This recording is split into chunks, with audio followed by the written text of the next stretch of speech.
माघे संक्रान्ति नजिकै गर्दा यति बेला काठमाडौँको टोखाका चाक्कु व्यवसायीलाई चाक्कु बनाउन भने भ्याइ नभ्याइ रहेको छ। टोखा चाक्कु उत्पादनका लागि प्रख्यात ठाउँ हो। टोखामा उत्पादन हुने गरेका चाक्कु देशदेखि विदेशसम्म पुग्ने गर्दछ। टोखामा चाक्कु, सादा चाक्कु, मसला चाक्कु, स्पेशल चाक्कु, खुवा चाक्कु, सुत्केरी चाक्कु र पुष्टकारी, गुदपाग, तिलौरा लगायत वस्तुहरू उत्पादन हुने गर्दछ। चाक्कु किन्न यति बेला चाक्कुका उपभोक्ताहरू टोखा बजारमै पुगेर बिक्री गर्न राखेका चाक्कु किनिरहेका देखिन्थे। चाक्कु व्यवसायीले अहिले के छ त चाक्कु उत्पादनको अवस्था र कति उत्पादन हुन्छ टोखाको चाक्कु के छ त यसको अवस्थाबारे हरि भेटुवालले चाक्कु व्यवसायीसँग गरिएको कुराकानी पनि यस भिडियोमा रहेको छ। टोखा चाक्कु उद्योगको सञ्चालक। अहिले यो संक्रान्ति नजिकै छ, अहिले चाक्कु बनाउन कतिको व्यस्त हुनुहुन्छ? अहिले त भ्याइ नभए छ हाम्रो। तपाईँको उद्योगमा कुन कुन चाक्कु उत्पादन हुन्छ? हाम्रो उद्योगमा यो खुवा चाक्कु स्पेसल, मेन स्पेसल भनेको खुवा चाक्कु भयो, अनि नर्वल बडम भएको चाक्कु भयो, मसला भएको, अनि हाम्रो सादा चाक्कु प्लेनमा भयो, अनि कालो लड्डुहरू यहाँ बनाइरहेछ, सेतो लड्डुहरू नि धमाधम भइरहेछ, अनि हाम्रो पुस्तकारीहरू छ स्पेसलीमा, अनि बडम लड्डुहरू छ, हरेक आइटम छ 10-12 आइटम। यो कहिलेबाट सुरुवात गर्नुभयो तपाईँले यो चाक्कु उद्योग? मैले यो मङ्सिरको छ नि 1-2 गतेदेखि सुरु गरेको। होइन, पहिला कति वर्ष भयो यो सञ्चालन गरेको? हजुर सञ्चालन गरेको अब बुवाहरूले गरेको, हाम्रो कति यादै भयो भन्दै बाजेदेखि बाउदेखि अनि हामीले गरिरहेको छ।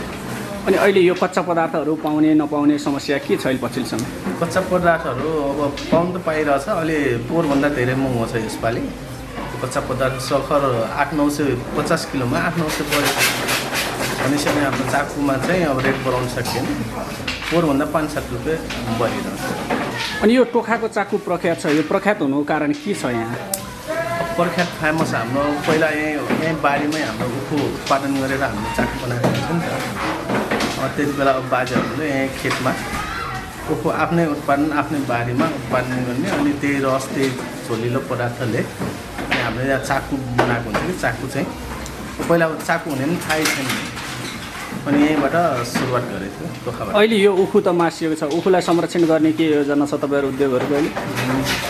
अहिलेसम्म अब गरे त नहुने कुरो हुँदैन होइन, तर अब अलिक गाह्रै छ।